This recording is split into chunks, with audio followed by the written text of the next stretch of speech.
안녕하세요. 네, 형사소송법 3년간 판례 정리 두 번째 시간입니다. 오늘은 아주 중요한 부분을 볼 차례가 되겠죠. 그래서 증거와 관련된 부분, 또 최근에는 그 상소와 관련해서 굉장히 판례가 많이 나오고 있습니다. 특히 이제 항소하고 재심 부분에 대해서 판례가 굉장히 많이 나오고 있고 내용이 조금 복잡합니다. 그래서 그런 것들을 잘 정리해 하는 것이 역시 또 좋은 점수를 받는 방법이라고 볼 수가 있겠죠. 그럼 증명의 기본 원칙에 대한 판례를 정리하기로 하겠습니다. 자유심증주에 대한 것을 보기로 하죠. 그래서 자유심증주라는 것은 증명력 평가는 법관의 자유재량에 맡겨져 있다는 그런 원칙을 말하는 겁니다. 근데 증명력이 뭡니까? 증명력은 이제 두 가지를 내용을 하는데, 첫째가 증거 자체의 신빙성을 말합니다. 즉, 증거가 믿을 수 있느냐, 없느냐 하는 문제죠. 또 두 번째가 추인력이라고 하는데, 그 증거가 어떤 요증 사실을 인정하게 하는 힘을 말하는 겁니다. 그래서 그 증거가 믿을 수 있구나. 그 다음에 저 증거에 의해서 어떤 사실을 인정할 수 있겠구나. 이랬을 때는 증명력이 있다는 말을 할 수 있겠죠. 근데 증인이 어떤 증언을 했지만 저거 거짓말 같은데? 이런 생각이 들었어요. 그럼 뭡니까? 신빙성이 없는 거죠. 그럼 그 증인의 증언은 증거 능력이 있을지라도 증명력이 있는 겁니다. 증명력이 없는 겁니다. 또 믿을 수는 있는 것 같은데, 그러나 그 증언에 의해서는 어떤 사실을 인정하기 좀 어렵다는 겁니다. 이럴 때는 역시 추인력이 없기 때문에 증명력이 없다는 결론이 나올 수밖에 없는 거죠.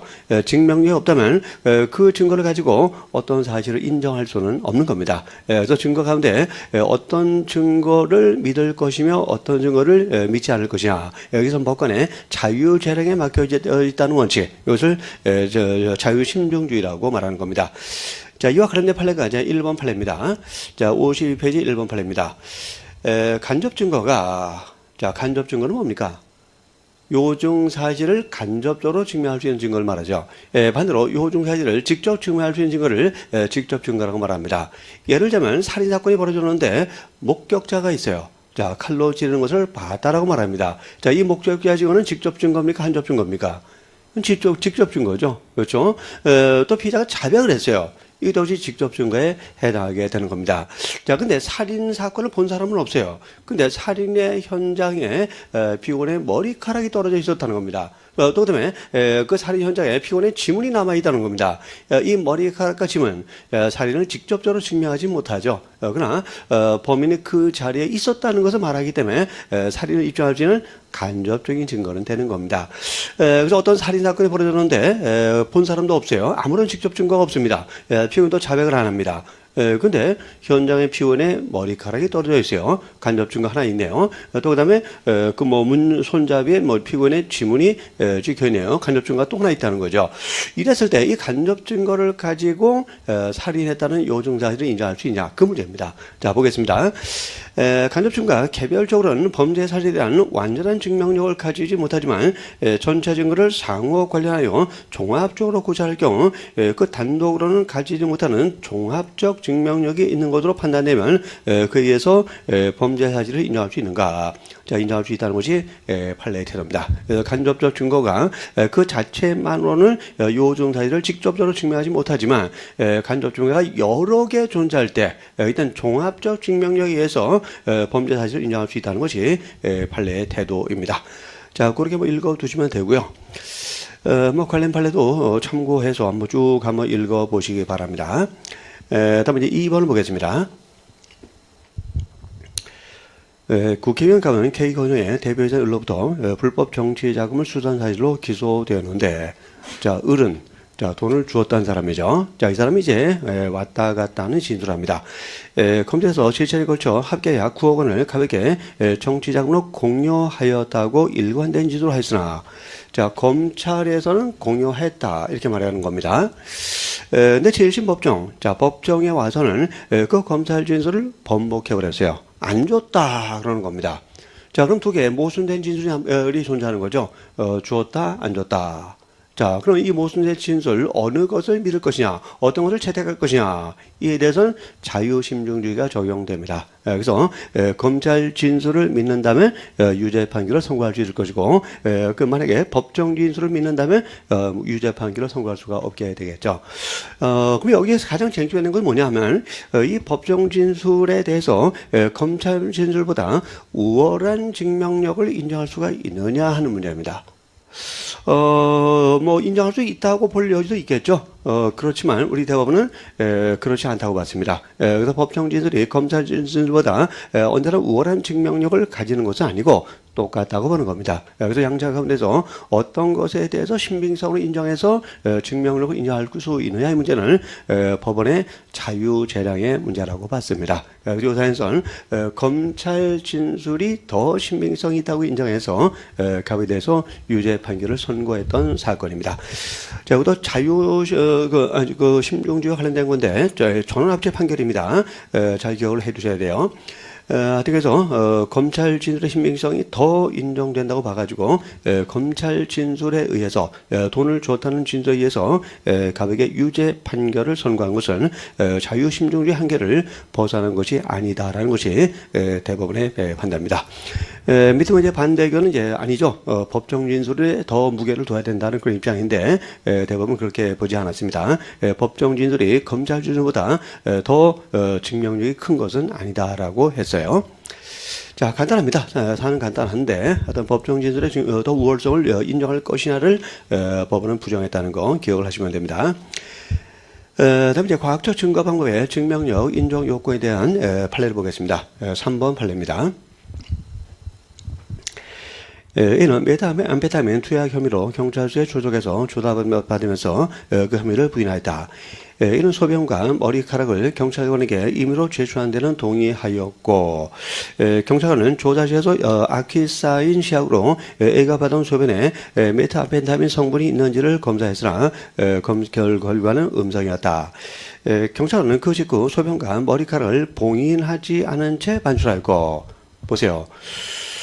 이 소변 같은 것도 어떻게 보면 쉽게 뭐 변질될 가능성이 있는 거죠. 뭐 날씨가 뭐 이제 뜨겁다거나 이러면 변질될 가능성이 있는 겁니다. 또 머리카락도 마찬가지 아니겠습니까? 봉인 안 하면 다른 사람의 머리카락이 거기 들어갈 수도 있는 거 아니겠습니까? 근데 봉인을 안 했어요. 그 다음 보겠습니다. 그 조작, 훼손 첨가를 막기 위해서 어떠한 조치가 행해졌고 누구의 손을 거쳐 국립과학수사연구원에 전달되었는지 확인할 수 있는 기록은 증거로 제출되지 않았지만 도대체 어떤 경로를 거쳐서 국립과학수사연구원에 도착했는지 그것도 알 수가 없다는 겁니다. 누가 전달했는지도 모른다는 겁니다.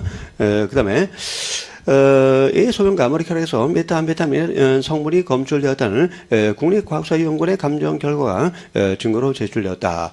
자, 법원은 피고인에게 A에게 마약류 관리에 관한 법률 위반으로 유죄 판결을 선고할 수 있는가?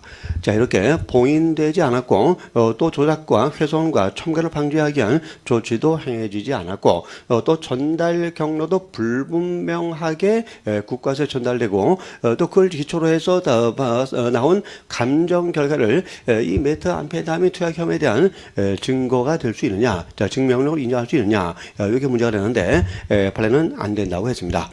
그럼 어떤 요건 하에서 이 과학적 증거 방법의 증명력을 인정할 수 있느냐? 자, 일본 요지가 중요한 부분이죠. 보겠습니다.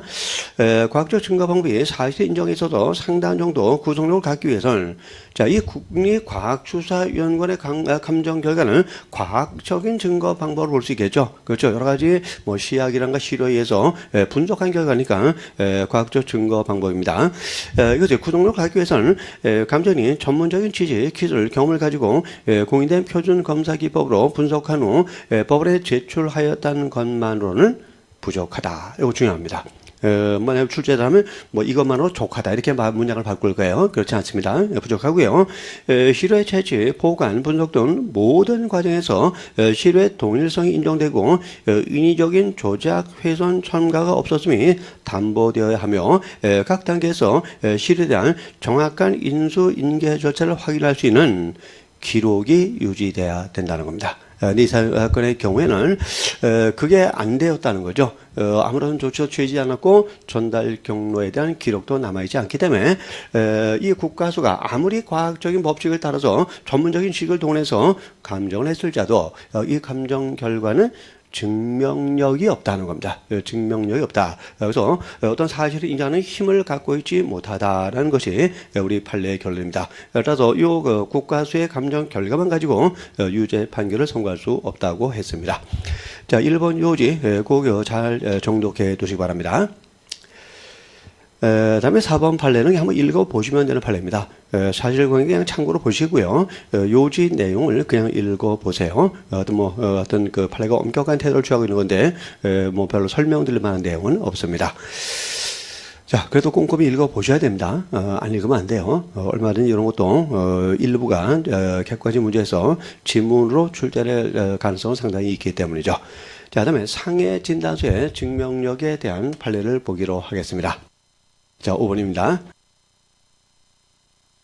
이 장 상해 공소 사실은 피고인 갑이 2013년 11월 27일 16시경 부산 동구 영령번지에 있는 S 오피스텔 1층 관리사무소에서 위 오피스텔 704호의 세입자였던 피해자을 63세 을인데 보증금 반환 문제로 언쟁을 하던 중 피해자가 피고인의 앞을 가로막자 비키라고 하면서 양손으로 피해자의 상의 가슴 쪽 옷을 잡아당겨 옆으로 밀어 넘어뜨려 자, 밀어 넘어뜨려 이런 것은 폭행으로 볼 수 있겠죠. 사람의 신체에 대한 유형적 행위로서 폭행에 해당되는 것이고 약 2주간 실효하는 요조 염자상 이건 상해에 해당되는 거겠죠. 그래서 상해 고의가 있었다면은 상해죄 성립이 문제가 되는 것이고 상해 고의는 없었고 폭행의 고의만 있었다면 폭행치상죄라는 결과적 가중의 성립 여부가 여기서 문제가 되겠죠. 근데 상해를 인정할 수 없다면 무슨 죄가 됩니까? 폭행죄가 되는 거죠. 상해를 인정할 수 없다면, 요주부 염자라는 걸 증명할 수 없다면, 여기는 단순히 폭행죄가 되는 것이고, 상해죄 될 수 없는데, 자, 그 다음을 보겠습니다. 그래서 요주부 염자를 증명하기 위한 상해 진단서를 과연 믿을 수 있느냐, 없느냐, 이게 문제가 된 겁니다. 이게 이제 공소하시는데, 우리 사건 직후 현장에 출동한 지구대 경찰관 앞에서 갑의 행위에 대해서 처벌을 원하지 않는다는 의사를 표시했습니다. 자, 처벌 불허 의사를 표시했다는 겁니다. 근데 상해죄는 반의사 불벌죄가 아니죠. 그래서 처벌 불허 의사를 표시해줄 자도 처벌은 가능한 겁니다. 근데 폭행죄는 반의사 불벌죄입니다. 그래서 이것이 상해죄라면 처벌을 원하지 않는다는 의사를 표시해줄 자도 이건 문제가 되지 않고 공소를 주의하면 유죄 판결을 받을 수가 있는 건데 만약에 상해가 인정되지 않으면 폭행죄만 성립하게 되는 것이고 폭행이라면 반의사 불벌죄이기 때문에 이 경찰관에게 처벌을 원하지 않는다는 의사를 표시했다면 폭행으로 공소 제기를 할 수는 없게 되는 겁니다. 그 다음 보세요. 그래서 처벌을 원하지 않는다는 의사를 표시하다가 이 사건 범행이 있는 날로부터 7개월이 다 된 2014년 6월 24일 갑을 고소하였는데 자, 이런 일이 있은 후 즉각 고소하지 않고 7달이 지나서야 상해죄로 고소를 하게 된 겁니다. 그래서 이제 고소했는데 처음에는 고소할 생각이 없어서 병원에서 치료만 받고 진단서를 발급받지 않았다가 고소를 하기 위해서 뒤늦게 진단서를 발급받았다고 신설하고 있고 우리 사건 공소사를 기재 10여가 있은 후 병원을 방문하여 의사로부터 진료를 받기는 하였으나 문제가 방사능 촬영검사 외에 물리치료 등 극과 호소한 통증에 대해서 별다른 치료를 받은 바가 없고 처방받은 약품도 구입하지 않았으며 이후 다시 병원을 방문하거나 허리 부위와 관련하여 치료를 받은 흔적은 찾아볼 수 없었다. 피자가 피고인의 행위에서 요추부 염자라는 상해를 입었다고 단정할 수 있었느냐. 자, 일단 요추부 염자에 대해서 상해 진단서를 발급받긴 받았습니다. 이걸 믿을 수 있느냐 이 문제입니다. 믿을 수 있냐, 좀 신빙성이 있느냐, 증명력이 있느냐, 이 문제가 되는 겁니다. 의사가 진단서를 발급해 주기는 했는데, 자, 이 사람은 딱 하루 갔을 뿐이지, 그 다음날 전혀 병원에 가서 추가적인 치료를 받지를 않았다는 겁니다. 또 그 다음에 병원이 발급해 준 그 진단서에 따른 약도 구입하지 않았다는 겁니다. 그렇다면 아무리 진단서에는 상해라고 되어 있을지라도 정말 상해일까 좀 의문이 생기죠. 한마디로 이 진단서는 신빙성을 인정하기가 어렵다는 겁니다. 왜냐하면 지금 말씀드린 대로 그 통증에 대해서 치료를 전혀 안 받았다는 겁니다. 또 그다음에 처방받은 약품도 전혀 구입하지 않았다는 겁니다. 이런 걸 보건대 이 사람이 진짜 상해 진단서 내용대로 상해를 입었다는 것을 믿기가 어렵다는 거죠. 신빙성을 인정하기가 어렵다는 겁니다. 그렇다면 이 요추 염자상이란 상해가 발생했다고 증명할 수는 없는 겁니다. 이거 진단서 못 믿어요. 그럼 뭡니까? 요추 염자상이 발생됐다는 것이 증명됐다고는 볼 수 없는 겁니다. 그럼 이 사건은 무슨 죄가 됩니까? 폭행죄가 되는 거죠.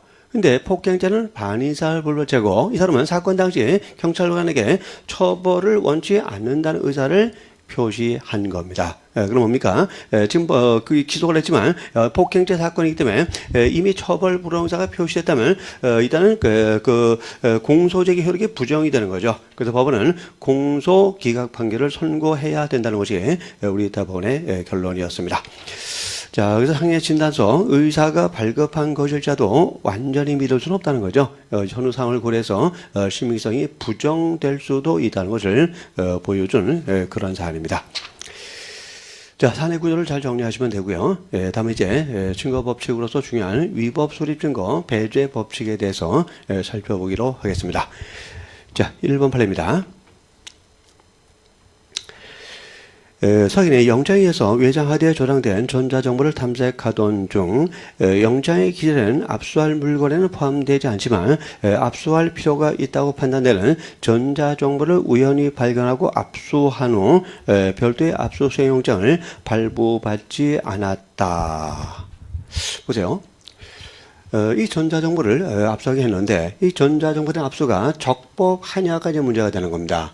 왜냐하면 발부받은 영장의 범죄 사실은 A입니다. 근데 이 전자정보는 영장 범죄 사실은 A하고는 관련이 없고 전혀 별개의 다른 범죄 사실에 관한 증거였다는 겁니다. 그러면 이 영장의 효력이 이 전자정보에 대해서 효력이 미칩니까? 안 미칩니까? 안 미치죠. 영장 효력은 영장에 기재된 범죄 사실에 대해서 미치는 겁니다. 따라서 영장에 기재된 범죄 사실은 N인데 이 전자정보는 B 범죄 사실에 관한 증거예요. 따라서 영장의 효력이 미치지 않습니다. 그렇다면 뭡니까? 이 전자정보에 대한 압수는 영장 없는 압수가 되는 거죠.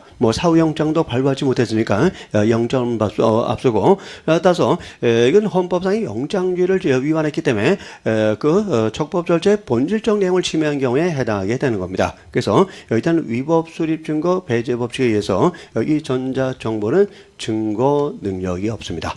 위법 수립 증거 배제 법칙이 적용되기 때문입니다.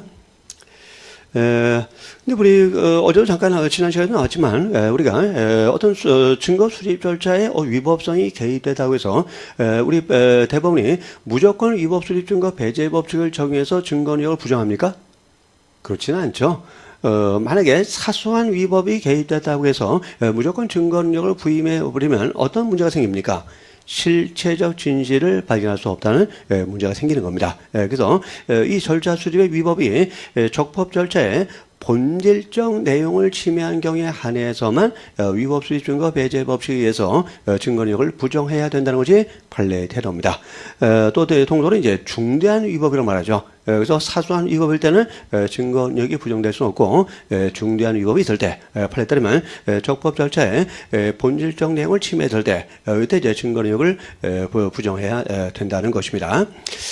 그리고 어떤 경우에 적법 절차에 본질적 실질적 내용을 침해했다고 볼 수 있나요? 헌법을 위반했을 때죠. 그렇죠. 헌법을 위반할 때 위헌인데 그 본질적 내용을 침해할 때 하지 않았다고 할 수 없는 거죠.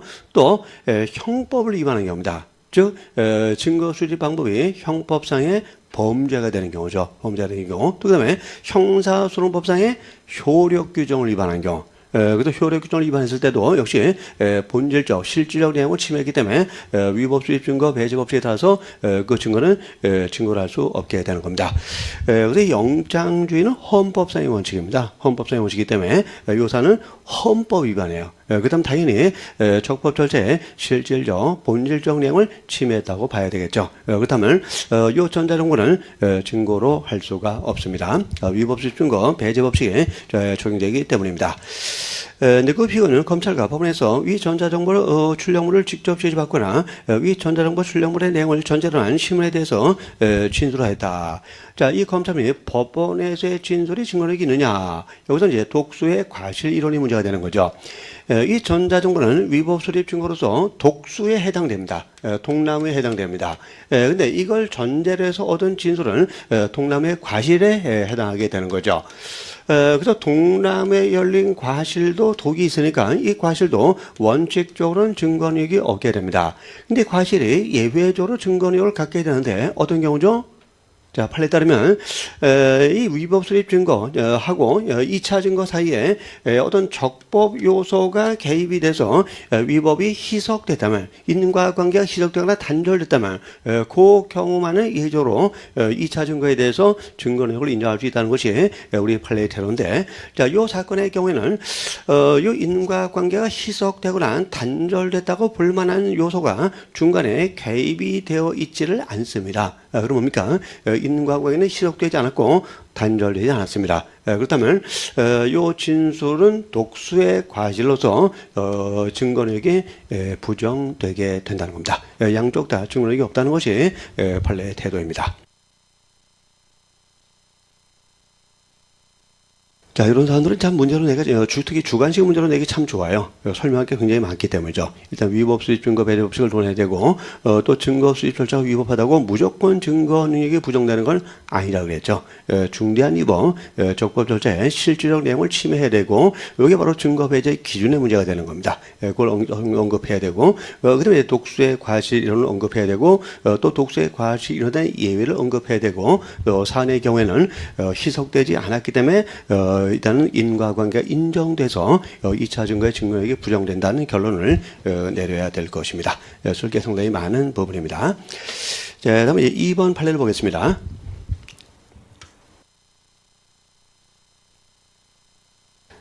뭐 사안은 길게 되어 있긴 합니다만 뭐 아주 간단하게 정리할 수 있는 부분입니다. 서울 남부지방검찰청 수사관은 압수수색 영장으로 개포동 사무실에서 1호부터 PC 한 대, 서류 23박스, 메일 매출도 대출 등 전산자료 저장 USB 1개 등을 압수하였는데 여지 압수된 증거물은 그 영장에 기재된 범죄 혐의 사실과 무관한 증거였어요. 이와 관련된 판례를 우리가 좀 전에 봤죠. 그래서 영장 효력은 영장에 기재된 범죄 사실에 대해서만 있는 것입니다. 근데 대표로 이 USB는 영장 범죄 사실은 배임수재였는데 USB의 내용은 조세 포탈에 관한 자료였습니다. 자, 영장 범죄 사실과 관련성이 없죠. 그러면 영장 효력은 USB 압수에 대해서는 미치지 않는 것이고, 그럼 USB 압수는 영장 없이 압수한 것이고 영장주의를 위반했기 때문에 원칙적으로 위법 수립 증거 배제 법칙이 적용돼서 증거 능력이 없습니다. 그래서 USB는 원칙적으로 증거 능력이 없게 되는 것입니다. 자, 그 다음 보겠습니다. 그래서 영장에 기재되는 혐의 사실과 무관한 증거였다. 검사는 위 압수된 증거물들을 피압수에게 반환한 등의 조치를 취하지 않고 보유하고 있다가 피고인 갑의 동생인 B를 검사실로 불러 일시 보관 서류 등의 목록, 압수 물건 수령서 및 승낙서를 작성하게 한 다음 당시 검사실로 오게 한 세무공무원 C에게 이를 제출하도록 했습니다. 자, 그 동전하여금 이미 제출을 하도록 한 겁니다. 자, 이미 제출은 영장 없이 할 수 있는 거죠. 이미 제출물에 대한 압수는 영장 없이 할 수 있는 것이고, 일단은 사후 영장도 요구되지 않습니다. 그래서 이제 검사가 세무공무원 C한테 이걸 이미 제출하도록 한 겁니다. B가 그때 작성한 압수 물건 수령서 및 승낙서에 첨부된 일시 보관서 등의 목록에 위 USB는 기재되어 있지 않았고, 절차상의 위법을 말한 거죠. B가 이와 같이 압수 물건 수령서 및 승낙서를 작성할 당시 피고인감은 구속 상태에서 배임 수재 등 혐의로 재판을 받고 있었으며 B는 동생이죠. 공판장에서 당시 검사가 자료 인계를 요청하면서 세무공무원에게 이미 제출하라고 요청하면서 이에 응하지 않을 경우 형인 피고인감이 자신의 사업에 대해서도 불이익이 있을 것이라고 위협하였다는 취지의 진술하였다. 자, 이거 세무공무원에게 내라, 제출해라 라고 검사가 위협한 거죠. 그래서 위협을 받고 세무공무원에게 제출했다. 이게 임의로 제출한 것입니까? 임의로 제출했다는 소리는 어떤 외부적인 영향을 받지 않고 자유의사로 제출했다는 것을 말하는데 이건 위협에 의해서 어쩔 수 없이 제출한 거지 임의로 제출한 것은 아니죠. 그러면 이것은 임의 제출이 아닙니다. 자, 그 다음 보세요. 위 USB 및 그에 저장되어 있던 영업실적표가 갑의 조세 포탈에 점유돼서 증거 능력이 있느냐. 일단 요 USB 자체는 증거 능력이 없다고 했는데 여기에 적용되는 법칙이 뭐였습니까? 위법 수집 증거 배제 법칙이었죠. 근데 USB 속에 담겨 있는 영업실적표를 출력했는데 이 영업실적표는 뭐가 됩니까? 독수의 과시되는 거죠. 독수의 과실. 또 독수의 과실도 원칙적으로 증거능력이 없어요. 근데 예외적으로 어떤 적법 요소가 중간에 개입되게 된다면, 즉 인과관계가 희석되거나 단절된다면 예외적으로 증거능력을 가질 수 있는데, 만약 이것이 진정으로 임의로 제출된 것이라면 이때 인과관계가 희석 단절되기 때문에 이 영업실적표는 증거능력을 인정할 수 있을 겁니다. 그러나 이건 임의 제출이 아니었죠. 위협을 받아서 어쩔 수 없이 제출한 거기 때문에 이건 절대로 임의로 제출된 것이 아니었고 그러면 중간에 적법 요소가 개입되지 않았던 겁니다. 다시 말하면 인과관계가 희석되지도 않았고 단절되지도 않았어요. 그러면 이 영업실적표도 역시 독수의 과실로서 여전히 증거능력이 없다고 해야 됩니다. 그래서 전부 증거능력이 없다는 것이 판례의 대로입니다. 그래서 위법수의 증거 배제 법칙하고 독수의 과실 이론이 항상 이렇게 붙어 다니는 경우가 많습니다. 그러니까 1차 증거가 뭔지, 또 2차 증거가 뭔지, 또 1차 증거, 2차 증거 사이에 어떤 적법 요소가 개입됨으로써 인과관계가 희석되거나 단절되는지 이걸 잘 관찰을 하셔야 되는데 임의 제출이 진정으로 인정됐다면 인과관계는 단절됐다고 말할 수 있을 겁니다. 그러나 임의 제출이 아니죠. 위협에 의해서 제출은 임의 제출이 아니기 때문에 중간에 적법 요소가 개입되지 않았기 때문에 인과관계는 단절 안 된 겁니다. 그래서 영업실적표도 증거 능력이 부정되게 되는 겁니다. 하여튼 뭐 사실관계 너무 직업적인 것에 매달리지 마시고요. 우리가 칠판에 도표식으로, 도해식으로 간단히 정리할 요것만 딱 기억하시면 산이 딱 머릿속에 떠오르게 될 것입니다. 제가 형법 3년간 판례도 이제 이렇게 사실관계를 이제 도해식으로 분석해서 강의를 했었는데, 제가 그게 이제 몇몇 학생들을 이제 접해보니까, 이 도해를 제가 또, 여러분한테 따로 프린트해서 드렸죠. 근데 그걸 참 잘 활용하는 사람들이 있더라고요. 그거를 축소복사 하더라고요. 요 자료를 축소복사해가지고, 요 판례 여기다가 비빈칸에다 다 붙이는 학생을 제가 본 적이 있습니다. 참 지혜로운 것 같아요. 일단 그림 딱 보면 사실관계 읽을 것도 없이 딱 떠오르지 않습니까? 아, 이게 이 사건이 딱 떠오르죠? 그 다음에 요지 보면 너무나 기억이 잘 되는 거예요. 판례에 대해서 기억이 잘 되고, 암기도 잘 되는 거죠.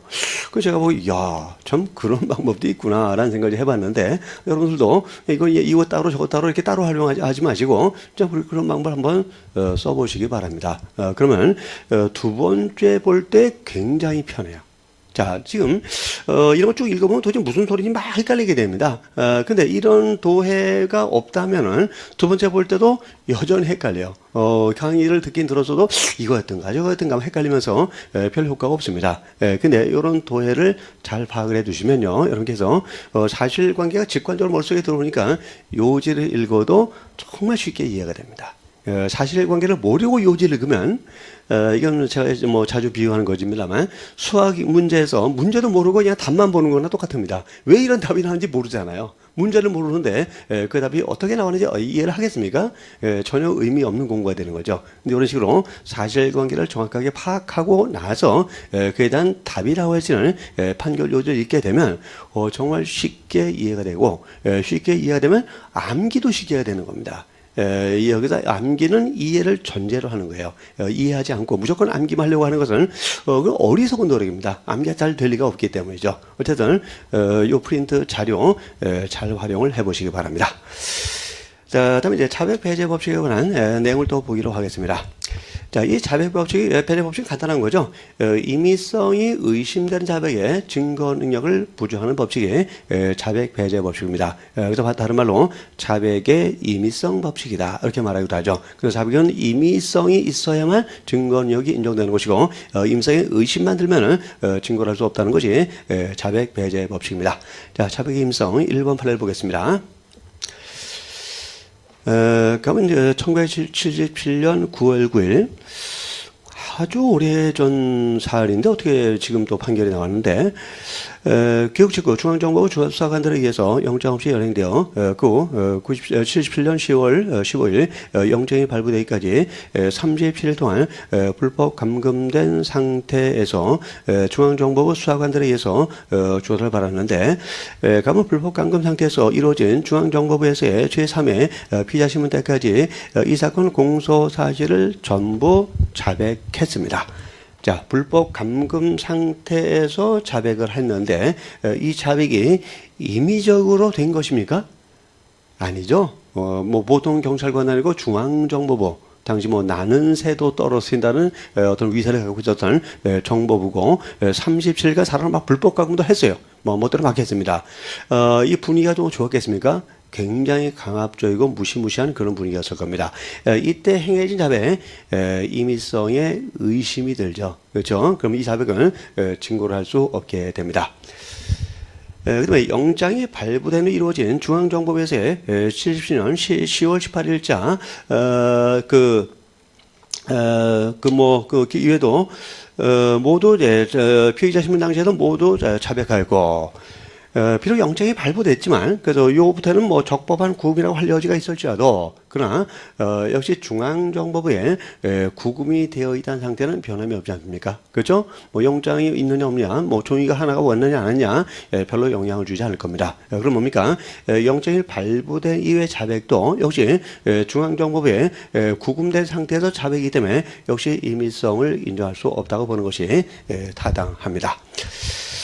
그 다음은 70년 11월 8일부터 같은 달 16일까지 7차례에 걸쳐 이루어진 검찰에서 피자신문 때도 역시 전부 자백 취재 진술을 하였으며 자, 이 검찰에서의 자백 이것도 임의성을 인정할 수 있느냐 인정할 수 없다는 것이 판례의 태도입니다. 왜 그러냐 이 사람은 상당히 장기간 중앙정보부에 구금된 상태에서 자백을 했는데 검찰은 송치가 됐지만 임의성 없는 심리 상태는 검찰까지 계속됐다는 겁니다. 임의성이 없는 뭔가 이제 위축되고 불안하고 공포에 질린 그 상태는 검찰에 송치한 다음에도 그 심리가 계속됐다는 겁니다. 그 다음에 이 검찰 자백에 대해서도 증거력을 인정할 수 없다는 것이 우리 판례의 태도였습니다. 다음에 78년 1월 27일 제1심 제1회 공판기일에서도 이 사건 공소 사실 중 일부를 자백하는 취지의 진술하였다. 자, 공판정 자백입니다. 법정에서 자백입니다. 법관 앞에서 자백입니다. 그래도 판례는 임의성 없는 심리 상태가 법정까지 이어졌다고 봤습니다. 그렇죠?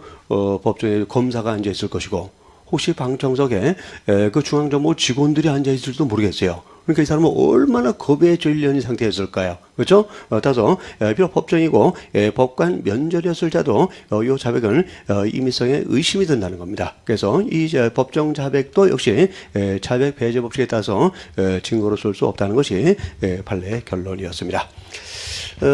간단한 요지가 그 2번에 나와 있죠.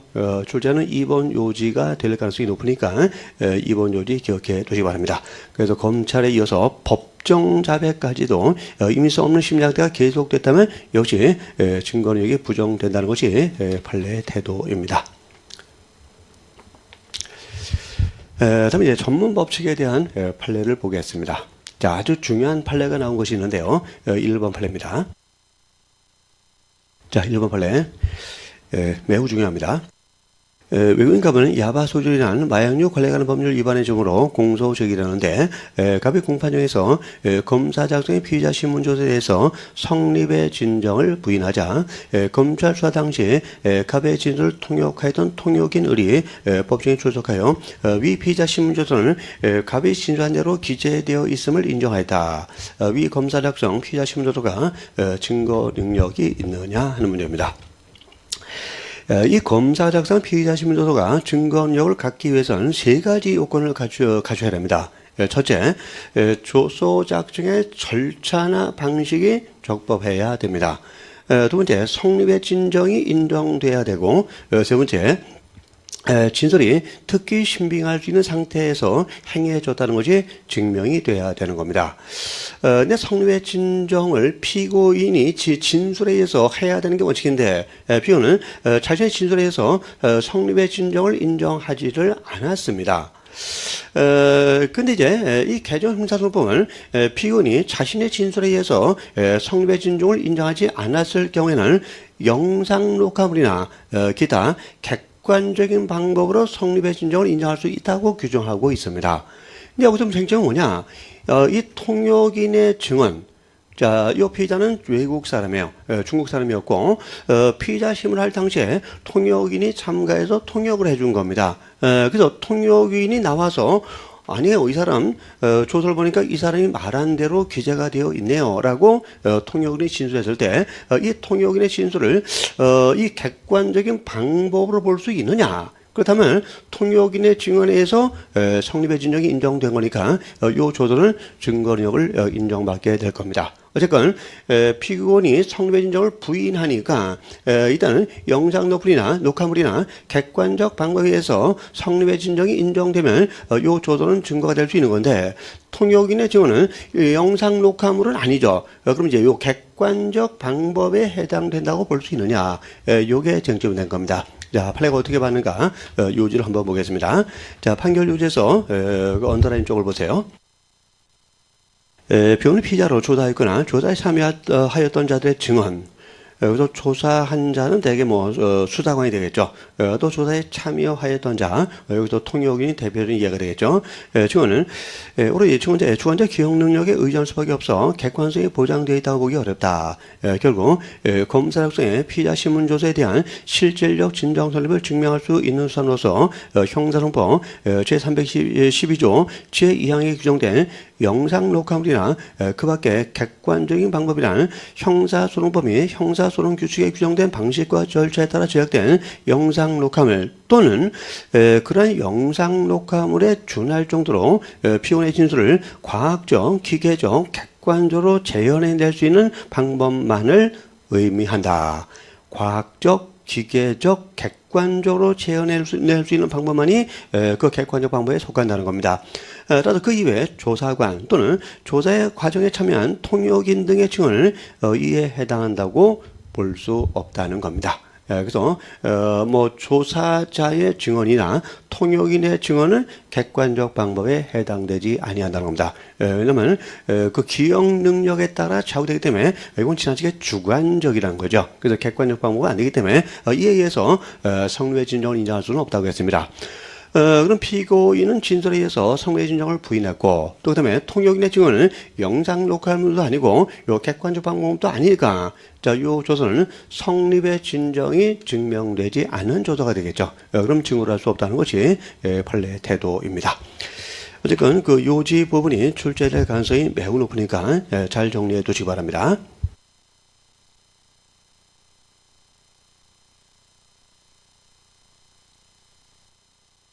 다음에 2번을 보겠습니다.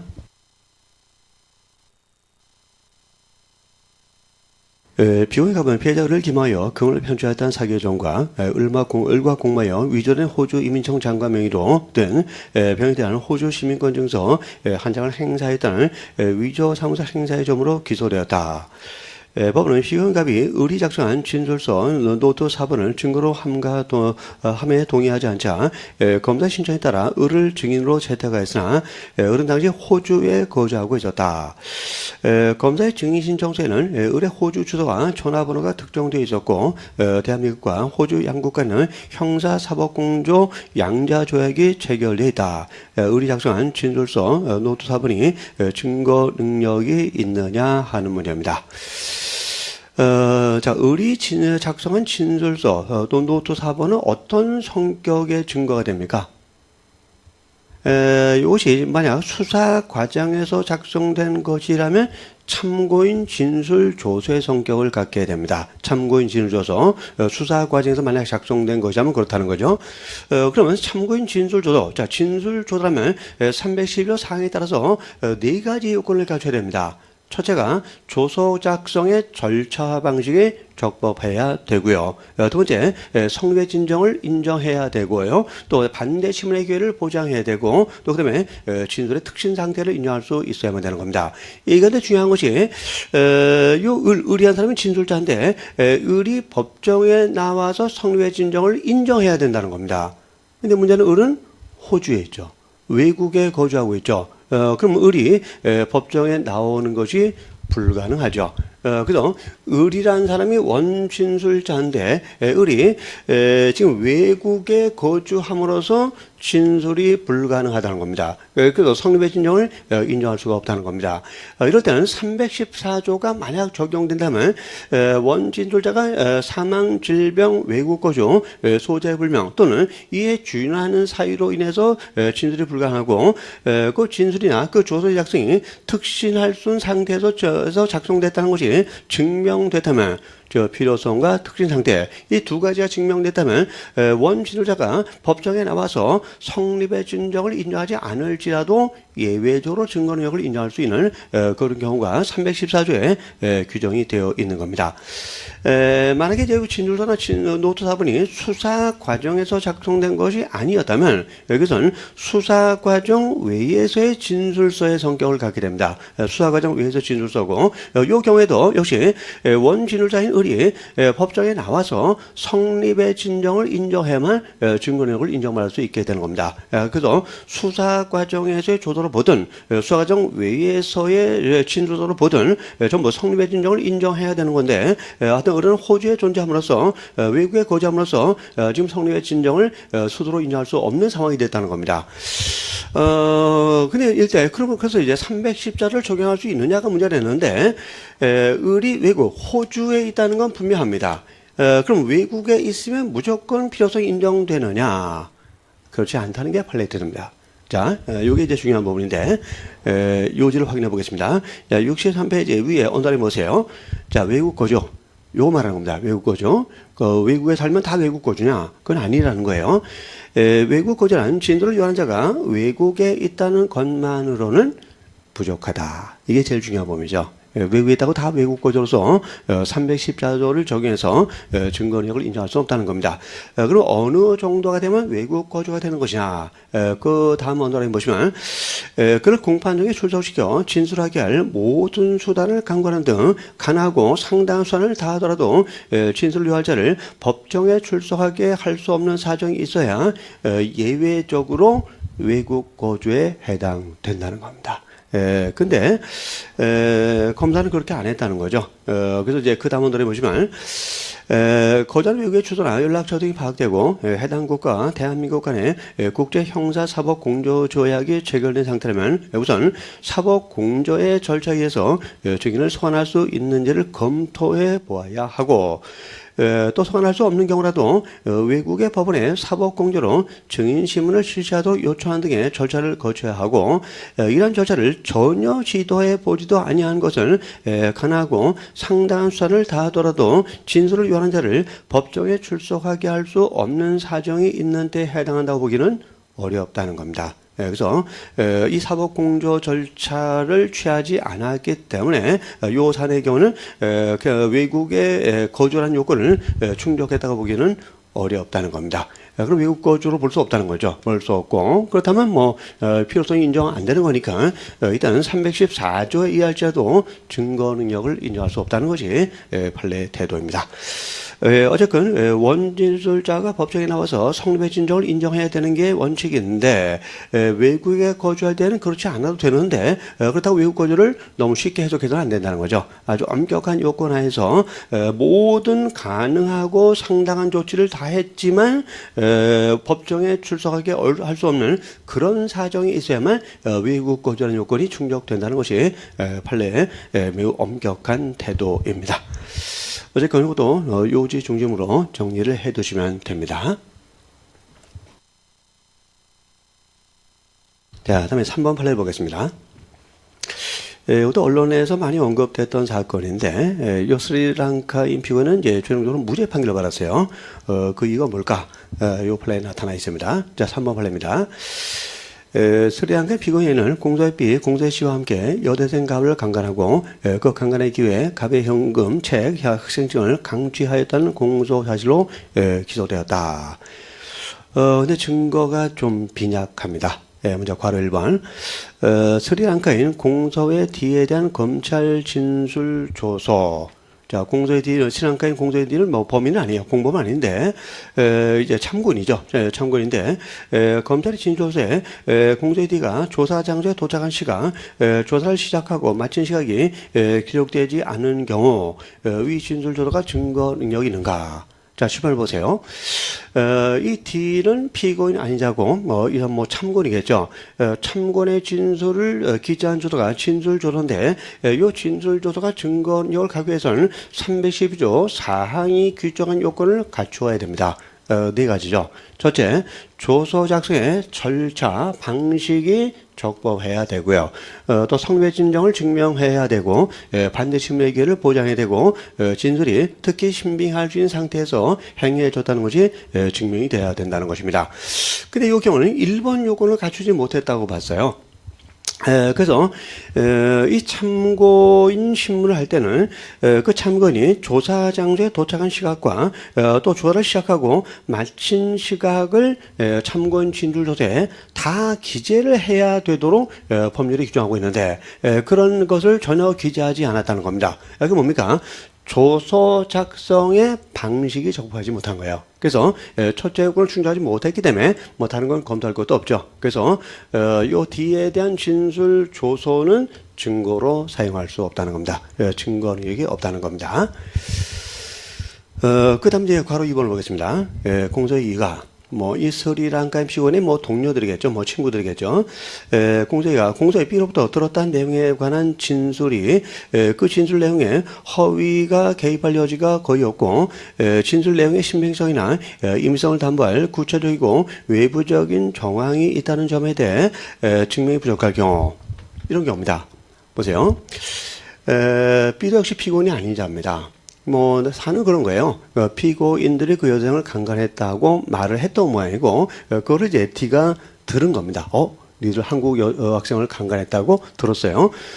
들은 것을 또 E한테 전했습니다. 그래서 E가 한 말을 또 E가 진술하게 됐는데, 이건 이제 전문 진술이죠. 전문 진술이죠.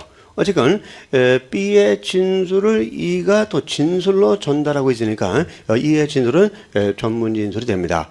그래서 E는 피고인이 아닌 자인데 피고인이 아닌 자가 피고인이 아닌 자의 진술을 전달할 때 일단은 316조 2항의 요건을 갖췄을 때 이 전문 진술은 증거로 사용할 수 있게 되는 겁니다. 첫째가 이제 원진술자 진술불능이고 두 번째가 진술의 특신 상태가 증명돼야 된다는 겁니다. 근데 괄호 2번의 경우에는 허위 개입의 여지가 없고 기타 등등 이게 증명이 부족하다고 되어 있죠. 이게 뭡니까? 특신 상태가 증명이 안 되었다는 겁니다. 특히 신빙할 수 있는 상태에서 진술됐다는 것을 증명할 수가 없다는 겁니다. 그렇다면 이의 전문 진술도 증거로 사용할 수가 없게 되는 것입니다. 그 다음에 요 이의 진술이 조서에 기재되는데 이건 전문 진술을 기재한 진술 조서죠. 역시 뭡니까? 그 진술의 내용 자체가 증거력이 없으니까 증거력 없는 말을 담은 조서도 역시 증거로 사용할 수 없다는 것이 판례의 태도입니다. 그러니까 고작의 증거가 이 정도밖에 없었는데 전부 증거력이 없으니까 유죄를 입증할 방법이 없는 거죠. 이거 상당히 심리는 가지만 유죄를 입증할 수 있는 증거가 없었기 때문에 무죄 판결을 선고받은 사안입니다. 글쎄요, 같은 피해 여학생은 참 원한이 많겠지만 어쨌건 유죄 판결을 선고받지 못했다는 거, 그 점은 기억을 해두시기 바랍니다.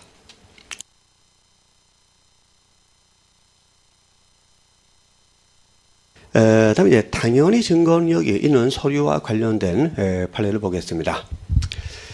4번 판례가 이제 전원합체 판결인데, 그 사실관계는 좀 한번 읽어보시면 됩니다. 별로 뭐 중요하지 않고요. 이제 판례가 이제 어떤 서류를 당연히 증거력이 있는 서류로 받느냐, 그에 대한 그 요지 표현을 중심으로 정리하시면 됩니다. 65페이지 위에 판결 요지에서 고딕 부분부터 보겠습니다. 형사소송법 제315조 제3호에서 규정한 기타 특히 신용할 만한 정황에 의해서 작성된 문서. 자, 기타 신용할 만한 정황에서 작성된 문서. 뭐 간단하게 특신 정황에 의해서 작성된 문서 말하는데 그것은 당연히 증거 능력이 인정됩니다. 자, 당연히 증거 능력이 인정된다는 것은 무엇을 말합니까? 원진술자가 법정에 나와서 성립의 진정을 인정하는 진술을 할 필요가 없다는 거죠. 원진술자를 법정에 소환할 필요가 없다는 겁니다. 그래서 당연히 증거력이 인정되는 경우인데, 그래서 이런 문서는 특신 정황에 의해서 작성된 문서는 형사소송법 제315조 제1호와 제2호에서 열거된 공권적 증명문서 및 업무상 통상문서에 준해서 굳이 반대 신문의 기회 부여 여부가 문제되지 않을 정도로 고도의 신용성에 정황적 보장이 있는 문서를 의미한다. 맞습니다. 나아가 어떠한 문서가 형사소송법 제315조 제2호가 정하는 업무상 통상문서에 해당하는지를 구체적으로 판단함에 있어서는 그 다음에 읽어보시면 돼요. 그런 걸 모두 종합적으로 고려해야 된다는 것입니다. 그런데 그 사실공개에 나와 있는 그러한 서류는 여기에 해당되지 않는다는 겁니다. 이 요건을 갖추지 못했기 때문에 당연히 증거 능력이 인정된다고 할 수 없다는 그런 이제 판례입니다. 글쎄 뭐 내용적으로 볼 때 뭐 크게 뭐 어렵거나 내용적으로 문제가 있는 건 없어요. 하여튼 그래서 그 요지 표현 그대로 정리를 해두시면 됩니다. 사실 보다 출제 가능성이 높은 것은 다음 판례입니다. 5번이에요. 보험 사기 사건에서 건강보험심사평가원이 수사기관의 의뢰에 따라 그 보내온 자료를 토대로 입원 진료의 적정성에 대한 의견을 제시한 내용의 건강보험심사평가원의 입원 진료 적정성 여부 등 검토 의뢰에 대한 회신. 요걸 기억하는 게 좋죠. 그 서류의 이름이에요. 건강보험심사평가원의 입원 진료 적정성 여부 등 검토 의뢰에 대한 회신. 너무 좀 긴데 외우기 좀 힘들죠? 그냥 이렇게 입원 진료 적정성 여부에 대한 회신 이렇게 기억해도 괜찮을 것 같습니다. 이것이 형사소송법 제315조 제3호에 기타 특히 신용할 만한 정황에 의해서 작성된 문서에 해당되는가? 안 된다는 겁니다. 안 된다. 이것은 범죄 사례 인정 여부와 관련된 어떤 의견을 제시한 문서라는 겁니다. 그래서 의견을 제시한 문서는 특히 신용할 만한 정황에서 작성된 문서로 볼 수 없다는 겁니다. 물론 이것이 만약 사무처리 내용을 기속적, 기계적으로 기재한 문서였다면 특신 정황에 의해서 작성된 문서로 할 여지가 있지만 그러나 요 지금 서류는 그냥 의견을 제시한 것에 불과하다는 겁니다. 그래서 의견을 제시한 문서는 특신 정황에 의해서 작성된 문서가 아니기 때문에 당연히 증거 능력이 인정된다고 볼 수는 없다는 겁니다. 자, 그럼 뭐 결론 중심으로 정리해도 충분하다고 생각되니까요. 그 서류 이름을 기억하시고 이것은 의견을 제시한 문서이기 때문에 당연히 증거 능력이 인정되는 것은 아니다라고 했다는 거 기억을 하시면 됩니다. 다음에 이제 6번을 보겠습니다.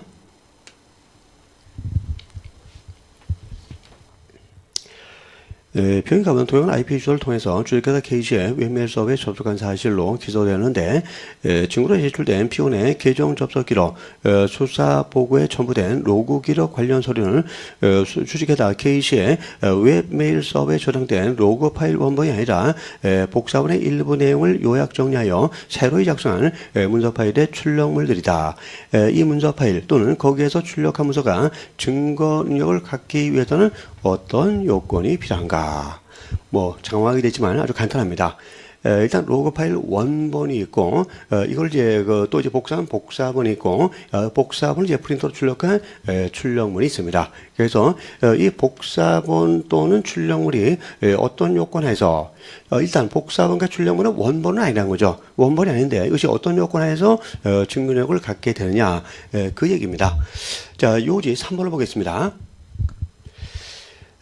요게 출제될 가능성이 있는 부분이죠. 디지털 저장 매체 저장된 로그 파일의 원본이 아니라 그 복사본 요 로그 파일 복사본이고요. 그 다음에 그 일부 내용을 요약 정리하는 방식으로 새로 문서 파일이 작성된 경우 그 문서 파일 또는 거기에서 출력한 문서를 로그 파일 원본의 내용을 증명하는 증거로 사용하기 위해서는 비원이 이를 증거하는데 동의하지 아니한 이상, 물론 동의했다면 이런 요건 필요 없다는 겁니다. 근데 동의하지 않았을 때는 그 문서 파일에 기존에 된 로그 파일 복사본과 로그 파일 원본의 동일성이 인정돼야 된다는 겁니다. 즉 복사본과 원본 사이에 동일성이 인정돼야만 이 복사본에 대해서 증거 능력을 인정할 수 있다는 겁니다. 자, 동일성 뭐 당연한 얘기입니다.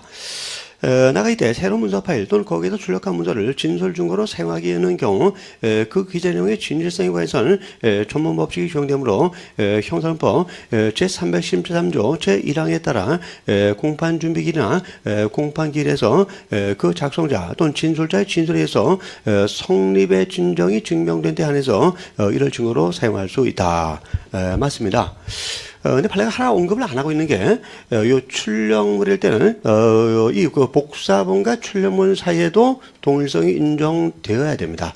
다른 판례에서는 그것도 언급하고 있는데, 요거사에서 그걸 언급을 좀 안 하고 있어요. 어쨌건, 이 파일, 복사 파일을 사용할 때는 원본 파일과의 동일성이 인정돼야 되고, 또 복사 파일을 출력한 출력물을 증거로 사용할 때는 두 군데나 동일성이 사실은 인정이 돼야 된다는 겁니다. 판례가 하나 슬쩍 이제 건너뛰고 있어요. 또 그다음에 이 출력물 자체는 이제 전문 증거가 된다는 거죠. 전문 증거가 되니까 그 303조 1항의 요건을 갖추어야 된다는 겁니다. 그래서 성립의 진정이 증명돼야 되는데 어떤 경우에는 작성자가 성립의 진정을 인정해야 된다고 되어 있고, 어떤 경우는 진술자의 진술에 의해서 성립의 진정이 증명돼야 된다고 했는데, 자, 어떤 경우가 작성자가 어떤 경우가 진술자가 성립의 진정을 증명해야 되는 걸까요? 자, 원진술자가 피고인일 때는 작성자가 성립의 진정을 인정해야 됩니다. 이건 진술 기재서를 말합니다. 진술 기재서. 진술 기재서는 뭡니까? 수사 과정 외에서, 자, 수사 과정 외니까 이거 수사 조사가 아닙니다. 수사 과정 외에서 어떤 사람의 진술을 다른 사람이 기재하는 경우를 말합니다. 이걸 진술 기재서로 말하는데, 그래서 원진술자가 피고인일 때는 일단 피고인이 아니라 작성자가 성립의 진정을 인정해야 되고, 반대로 원진술자가 피고인이 아닐 때 이때는 진술자가 법정에 나와서 성립의 진정을 인정해야 된다는 거지, 우리 판례의 태도입니다. 그래서 그 작성자가 성립의 진정을 인정해야 되는 경우는 진술자가 피고인인 경우예요. 그거 주의하시고, 그 다음에 진술자가 성립의 진정을 인정해야 되는 경우는 그 진술자가 피고인이 아닌 경우입니다. 그래서 피고인이 아닌 사람이 원진술자일 때는 그 피고인이 아닌 진술자가 법정에 나와서 성립의 진정을 인정해야 되지만, 그 원진술자가 피고인일 때는 피고인이 아니라 그 진술 기재서에 작성자가 법정에 나와서 성립의 진정을 인정해야 된다는 것이 우리 판례의 태도입니다. 그것도 뭐 참고로 알아두시기 바랍니다. 자, 어쨌든 요지 그냥 쭉 한번 읽어보시면 되고요. 하여튼 요지 내용이 이제 지문으로 출제할 가능성이 상당히 높은 거죠. 다음에 이제 증명문제에서 공판조서의 증명력 문제를 보겠습니다. 1번인데, 변이 변호인과 함께 출석한 공판기일의 공판조서에 검사 제출한 증거에 대해서 동의한다는 기재가 되어 있는 경우 피고인은 증거 동의를 한 것인가? 자, 공판조서에 기재된 소송 절차는 공판조서만으로서 증명할 수 있죠. 다른 증거에 의해서 그걸 뒤집을 수 없다는 겁니다. 이런 것을 공판조서의 배타적 증명력이라고 말합니다. 따라서 증거 동의했다고 기재가 되어 있다면 증거 동의한 거예요. 그렇죠? 다른 증거에 의해서 증거 동의 안 했다고 뒤집을 수가 없다라는 것입니다. 그래서 피고는 증거 동의를 한 것으로 보아야 됩니다. 공판조서의 배타적 증명력 때문입니다. 뭐 단순한 사안이에요. 그 다음에 이제 자백 보강 법칙에 대한 것을 좀 보겠습니다. 우리가 자백했다. 자백만 가지고 유죄 판결을 선고할 수가 없죠. 자백 플러스 뭐가 있어야 됩니까?